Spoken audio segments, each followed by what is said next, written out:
Hi, I'm Delusion Dispeller, back with warning signs. Part, I believe, 4 or 5, I can't remember. Anyhow, affect regulation. I don't know how many of you have heard the word affect. There's different definitions for it, but the definition I choose to use is basically how a person shows their emotions from their facial expressions. You'll be surprised, or maybe you won't be, how many people that have been traumatized as children, their affect does not line up with their emotions. So they can be totally happy on the inside and have a straight face on the outside. They can be angry and have the same look on their face that they have when they're happy, sad, confused, or anything. In my current relationship, that's the case. Trauma victims learn not to show their emotions, probably out of self-protection, self-preservation, not wanting the other person to know, especially the victimizer, to know how they feel. Because if they know how they feel, they may react to it in a bad way. So to avoid getting attacked or punished, they put on a flat affect.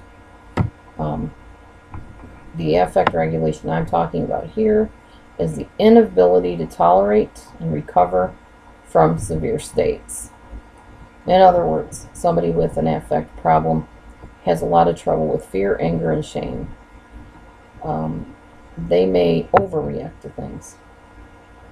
Somebody that has an affect problem with fear or anger may become very frustrated and agitated to the point that their reaction does not fit the situation. In my ex-husband, he had a social phobia of a sort, and it was mostly when we were driving in the car.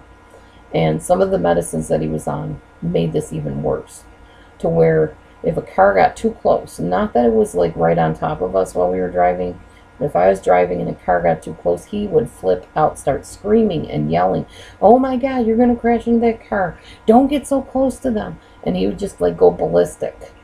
And he would become very, very irate and angry with me for like the rest of the day because he didn't feel I was driving safely, even though I was in my lane and that car was just like slightly near the line in the other lane.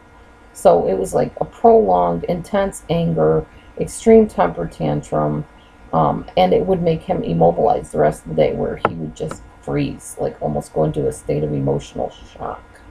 So that's one sign of affect regulation that can cause really bad long-term problems in your relationships. If you notice your partner or even you have this problem where you take things way out of context, become very angry for a very long time, you need to see a therapist, because that is not healthy, it's out of balance, and it will cause major problems. So get some help for that if that's you, or help your partner get some help if you can. Okay, and they don't recover very quickly from things. That's the other thing. You may have done one little thing that upset them, and they cannot let it go. They either keep bringing it up, or you can tell the rest of the day that they're still upset over it, and they're not changing any. They're not coming to a place of, you did it, it's okay, I can get over it. They don't get over things. They just hold them. Sometimes they take them into other aspects of your day, or even other relationships. In fact, they may be carrying over some of their grief or their anger or their shame or fear from another relationship into your current relationship. And you feel like you're always on the receiving end of this victimization that was really a carryover from something else they've been through that had nothing to do with you. Again, get some help if that's the case, because it's not healthy for you or for them. Okay. Another thing trauma does is it disturbs the regulation of bodily functions. So if you've been traumatized, or somebody you know have been traumatized, they may not sleep very well. They may have sleep deprivation problems.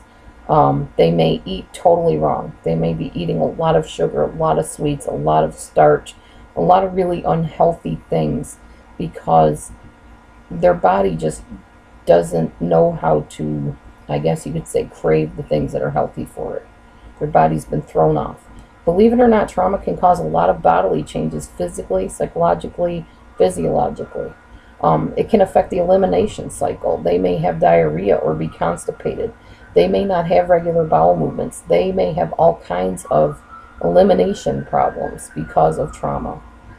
We already talked about overreactivity. There's also underreactivity to touch and sounds. A lot of times, things that you think should bother somebody don't even affect them, don't phase them at all. They just sit there very calmly without it even mattering to them. So that's another thing with trauma. They don't have proper reactions to things that they should be reacting to. They're very disorganized during routines, just like normal everyday things like getting up and getting dressed. They just, they don't move. They're like, I don't know how to explain it. They're not motivated, I guess. They're not self-motivated. They literally have to be told what to do, and then they resent you for telling them what to do. It's just a really hard thing being in a relationship with somebody that's been traumatized. There's a lot to work through. That's why I don't rush the whole commitment thing, because you've got lots of time to practice getting through communication gaps and defense mechanisms and reactions that aren't healthy. You've got a lot of balancing off to do throughout the relationship, so don't be in a big hurry.